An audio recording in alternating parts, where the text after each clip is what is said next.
Hello friends. सोचो आप एक वेबसाइट बिल्ड कर रहे हो और सडनली आपके पास 1 लाख यूजर की रिक्वेस्ट एक साथ आ जाती है। ठीक है। अगर आप रिक्वेस्ट डायरेक्टली क्या कर रहे हो, एक ही सर्वर पे भेज रहे हो। ठीक है, जैसे मान लो आप व्हाइट बोर्ड में देख पा रहे हैं, एक रिक्वेस्ट आई, ऐसे हमारे 1 मिलियन यूजर्स आ गए, अब वो आपकी वेबसाइट को एक्सेस कर रहे हैं, राइट। मल्टीपल रिक्वेस्ट भेज के। ठीक है, तो क्या होगा? देखिए, आपका सिंपल सर्वर आपका ओवरलोड हो जाएगा। ठीक है, सिस्टम आपका स्लो हो सकता है और इवेंचुअली वो क्रैश भी हो सकता है। ठीक है, तो रियल वर्ल्ड सिस्टम इसी प्रॉब्लम को कैसे सॉल्व करते हैं, तो आइए जानते हैं। इस वीडियो में हम बात करेंगे रिवर्स प्रॉक्सी के बारे में।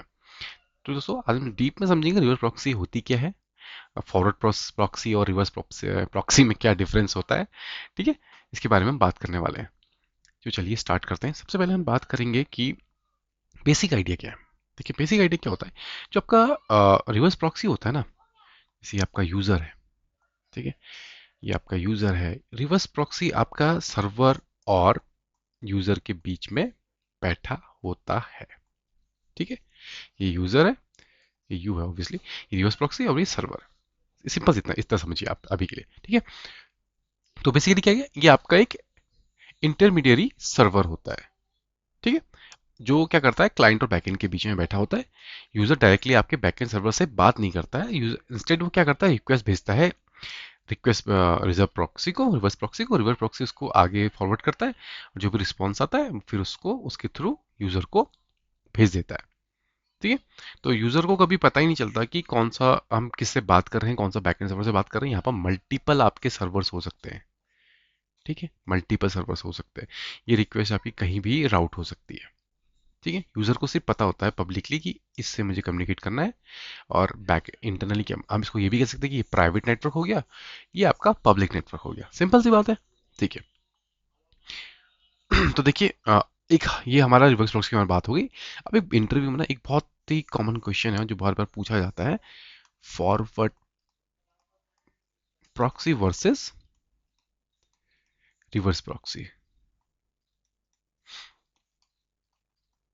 ठीक है, इसके बारे में बात करते हैं। देखिए क्या होता है ना, फॉरवर्ड प्रॉक्सी जो होता है वो आपके क्लाइंट साइड पर होता है। मतलब जैसे आपका यूजर है, ये आपका फॉरवर्ड प्रॉक्सी, ये होगा इंटरनेट। ठीक है,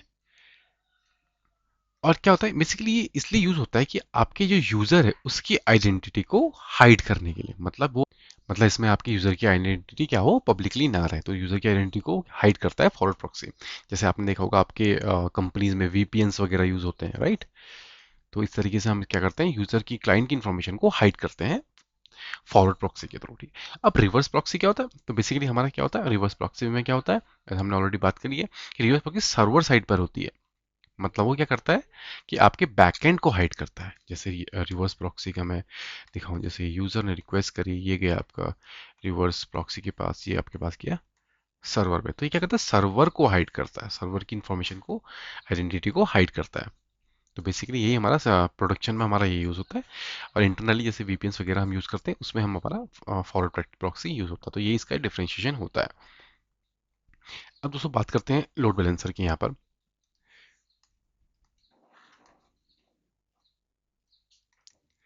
लोड बैलेंसिंग की, देखिए, यूज़र ने रिक्वेस्ट करी। ठीक है, वो हमारे गया रिवर्स प्रॉक्सी को। जैसे मैंने बात की थी, हमारे मल्टीपल सर्वर्स हो सकते हैं। ठीक है, अभी अभी होगा कैसे। ठीक है, तो सबसे रिवर्स प्रॉक्सी का सबसे इंपॉर्टेंट रोल ही लोड बैलेंसिंग है।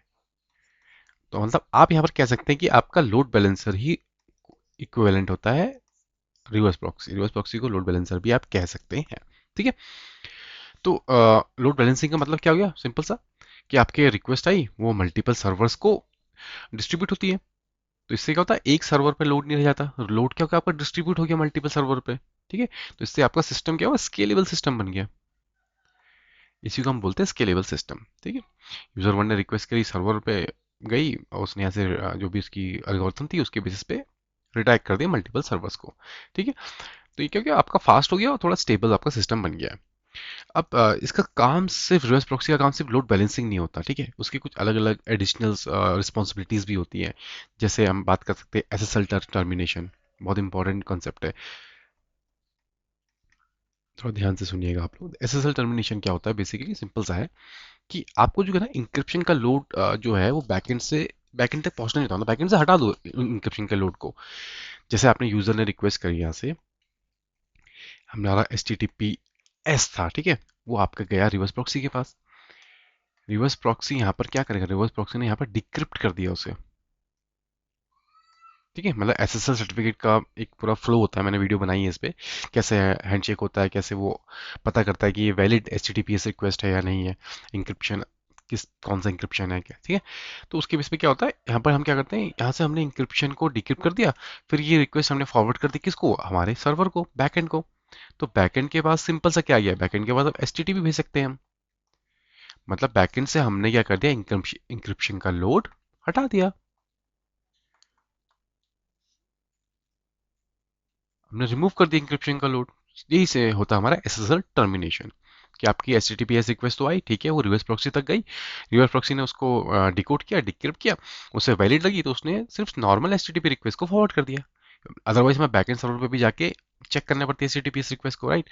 तो जितना भी हमारा क्या था इंक्रिप्शन का लोड है वो हमने बैकएंड से हटा दिया, सिंपल। तो ये हमारा एसएसएल टर्मिनेशन हो गया, ठीक है। दूसरा दूसरा इंपॉर्टेंट क्या आता है इसमें, कैशिंग, हम इसमें कैशिंग परफॉर्म कर सकते हैं।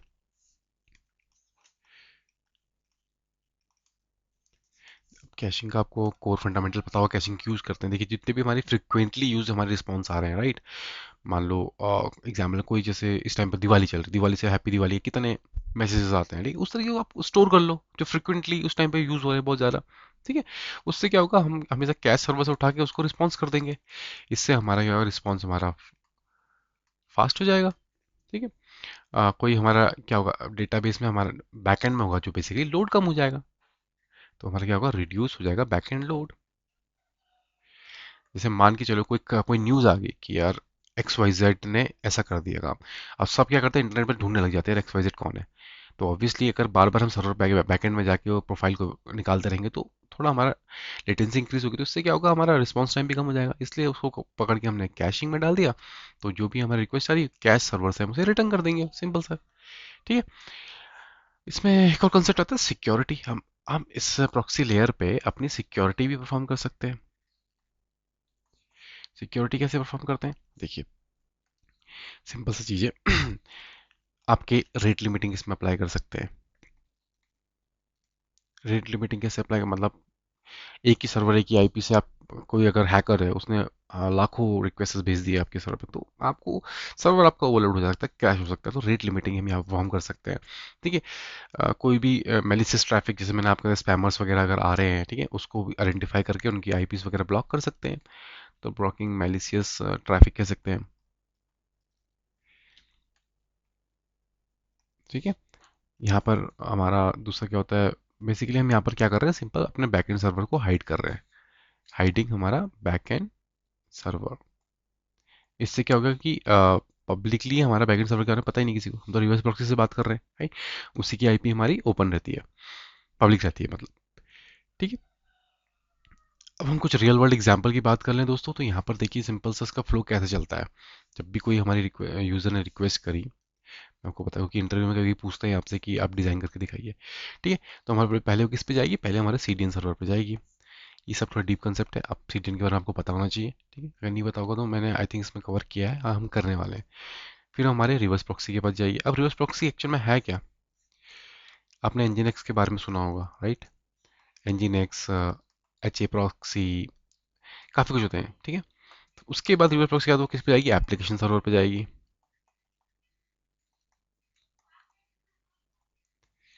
ठीक है, एप्लीकेशन सर्वर पे गई। एप्लीकेशन सर्वर के बाद वो जाएगी हमारे डेटाबेस पे। तो रियल टाइम ऐसे जो एप्लीकेशन है वो ऐसे काम करती है। तो इसे कॉम्बिनेशन हो गया, बेसिकली आपका क्या हो गया, आपका सीडीएन का, CDN plus proxy server equals to क्या हो गया, हाई परफॉर्मेंस और स्केलेबिलिटी। यही हमारा हो गया। अब स्केलिंग के बारे में बात कर लेते हैं। तो जैसे कि हमने बात करी थी कि हम इसमें लोड बैलेंसर तो यूज़ कर ही रहे हैं, ठीक है, बट क्या वो इनफ है, हम और चीज़ बात कर सकते हैं इसमें, ठीक है। स्केलिंग कैसे, यूज़र ने रिक्वेस्ट करी, वो हमारे लोड बैलेंसर पे गया। अब यहाँ पर आता है कंसेप्ट रिवर्स प्रॉक्सी क्लस्टर, ठीक है, हम डीप में समझेंगे इसको बाद में। अभी वीडियो काफ़ी लेंदी हुई, मैं बाद में बात करूंगा, ठीक है। इससे सिस्टम क्या होता है, आपका हाईली स्केलेबल बन जाता है और फॉल्ट टॉलरेंस बन जाता है, जो हमें हाईली अचीव करना होता है किसी भी रियल टाइम एप्लीकेशन और सॉरी किसी भी स्केलेबल सिस्टम में। तो ठीक है दोस्तों, अब देखिए टूल्स वगैरह क्या क्या यूज़ कर सकते हैं हम इसमें। जैसे मैंने आपको बताया कि पॉपुलर रिवर्स प्रॉक्सी के टूल जैसे एनजीएनएक्स वगैरह हो गया, ये एच ए प्रॉक्सी हो गया, आपने इनके बारे में यूज़ किया होगा या सुना होगा कभी, ठीक है। इस तरह के टूल्स हम इसमें यूज़ करते हैं। एनवॉय होता है एक, एनवॉय एन है, ठीक है। तो ये बेसिकली ये प्रोडक्शन ग्रेड में हम लोग क्या करते हैं, अपने इन टूल्स का यूज़ करते हैं, ठीक है। तो दोस्तों सिंपल है, अगर आपसे इंटरव्यूअर पूछे व्हाट इज रिवर्स प्रॉक्सी, तो आप बोल सकते हैं a reverse proxy is server that sits between client and backend server, routing request से, जैसे वो रिक्वेस्ट को राउट करता है, बैलेंसिंग लोड, लोड बैलेंस को भी परफॉर्म करता है, improving securities and enhancing performance through caching and SSL termination, जिनके बारे में मैंने इस वीडियो में बात कर ली है, ठीक है। तो दोस्तों आज हमने डीप लेवल पर समझा कि रिवर्स प्रॉक्सी क्या होता है, फॉरवर्ड प्रॉक्सी और रिवर्स प्रॉक्सी बहुत इंपॉर्टेंट क्वेश्चन है, ठीक है। उसके बीच का डिफरेंस हमने जाना, लोड बैलेंसिंग का इसमें रोल क्या है और रियल सिस्टम आर्किटेक्चर कैसे हम बनाते हैं। तो दोस्तों अगर आप प्रिपेयर कर रहे हैं सिस्टम डिजाइन इंटरव्यू क्वेश्चंस की, तो ये कंसेप्ट बहुत ही इंपॉर्टेंट हो जाता है। तो दोस्तों अगर वीडियो पसंद आ रही है तो प्लीज़ लाइक करिए, सब्सक्राइब करिए, फॉलो करिए और शेयर करिए अपने दोस्तों के साथ। ऐसे ही कुछ इंटरेस्टिंग टॉपिक के साथ हम मिलेंगे नेक्स्ट वीडियो में। Thank you so much.